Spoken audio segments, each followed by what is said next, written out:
जो हमारे काउंसलर साहिबान हैं उनके साथ सिर्फ इतना था कि जो नई टीम चुनी गई है, मेयर, सीनियर डिप्टी मेयर और डिप्टी मेयर, उनको मुबारकबाद देने के लिए। और मेरा सदा से ये मानना रहा है कि जो लेजिस्लेटिव इंस्टीट्यूशंस हैं, उन लेजिस्लेटिव इंस्टीट्यूशंस में काम ज़्यादा और डिसरप्शन कम होना चाहिए। ये विडंबना की बात है कि इसका पालन हम लोकसभा और राज्यसभा में भी पूरी तरह नहीं कर पाते, पर चंडीगढ़ एक बहुत साक्षर शहर है और जब भी हाउस की मीटिंग होती है बहुत सारे लोग इसके ऊपर अपनी टकटकी लगा के बैठे होते हैं।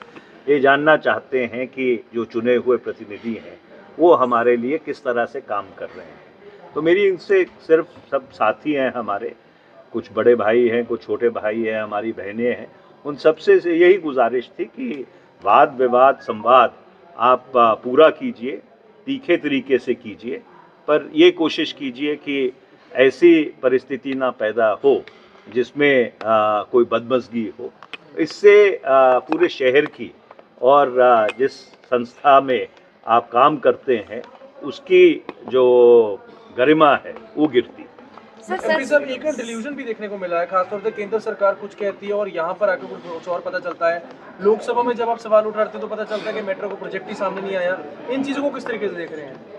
देखिए, ऐसा है कि एक सांसद होने के नाते ये बात दूसरी है कि आज हम विपक्ष में हैं। मुझे वो दिन भी याद है कि जब मैं लुधियाना से सांसद था और हम लोग सत्ता में थे, तब भी अपने शहर को लेके, अपने संसदीय क्षेत्र को लेकर मैं लोकसभा में सवाल उठाता रहता था। और ये बहुत ही दुर्भाग्यपूर्ण बात है कि जो बातें पिछले 25 साल से कही गई थी, जिनके बारे में ये कहा जाता था कि उनके ऊपर क्रियान्वयन हो रहा है, केंद्र सरकार का जब जवाब आता है तो केंद्र सरकार उस चीज़ को सिरे से खारिज कर देती है कि ऐसा कोई प्रस्ताव ही नहीं था। आपने मेट्रो का जिक्र किया, कई बार मैंने भी अखबारों में पढ़ा कि मेट्रो चल रही है, रुक रही है, स्टेशन बन गए हैं, आधी अंडरग्राउंड रहेगी, आधी ओवरग्राउंड रहेगी, नई न्यू चंडीगढ़ तक जाएगी, पंचकूला तक जाएगी, पिंजौर तक जाएगी,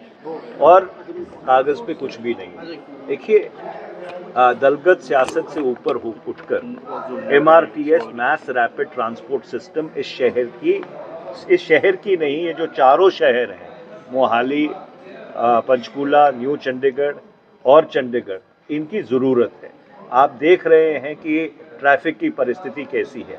आप सोचिए कि 10 साल के बाद इस शहर में चलना मुश्किल हो जाएगा।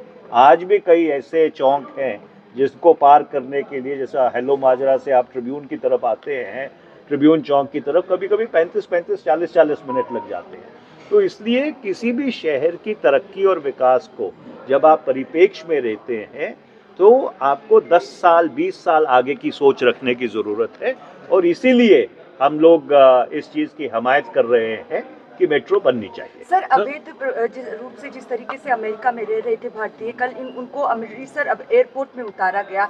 आम आदमी पार्टी का कहना है कि पंजाबियों को बदनाम करने के लिए अमृतसर एयरपोर्ट चुना गया। क्या आपको भी ऐसा लगता है, क्योंकि संसद में भी आप लोगों ने मांग की थी, इस पर चर्चा रही?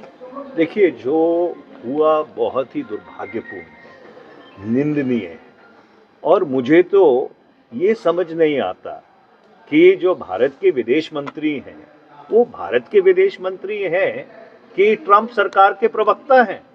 क्योंकि जिस तरह का बयान उन्होंने कल लोकसभा और राज्यसभा में दिया, इस चीज़ को जस्टिफाई करते हुए कि हथकड़ियाँ और बेड़ियाँ लगाना बिल्कुल सही है, इससे दुर्भाग्यपूर्ण और निंदनीय बात और कोई हो ही नहीं सकती। विदेश मंत्री के कल के बयान में एक शब्द निंदा का नहीं, कि जिस तरह से भारतीयों के साथ बिल्कुल दुर्व्यवहार किया गया, बुरा सलूक किया गया, ये तो ऐसा व्यतीत होता था जैसे अंग्रेज जो भारत के फ्रीडम फाइटर्स थे, जो भारत की आज़ादी की लड़ाई लड़ रहे थे, उनको हथकड़ियाँ और बेड़ियाँ लगाकर काले पानी लेके जाया करते थे।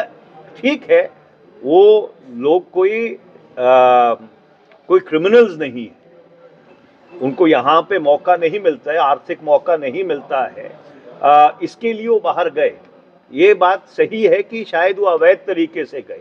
आज तक इस बात का जवाब नहीं आया भारत सरकार की तरफ से कि क्या अमेरिका का जो कानून है, जो ड्यू प्रोसेस है, उसकी पालना की गई उनको डिपोर्ट करने से पहले, और जिस तरह से उनको डिपोर्ट किया गया और फिर अमेरिकी सरकार द्वारा वो वीडियो औपचारिक तौर पे डाले गए कि हथकड़ियों और बेड़ियां लगाकर 40-40 घंटे उनको ना खाना दिया, ना पानी दिया, ना उनको शौचालय जाने की सहूलत दी कि भाई आप बेड़ियां पहन के शौचालय जाएंगे। इससे निंदनीय बात और क्या हो सकती है।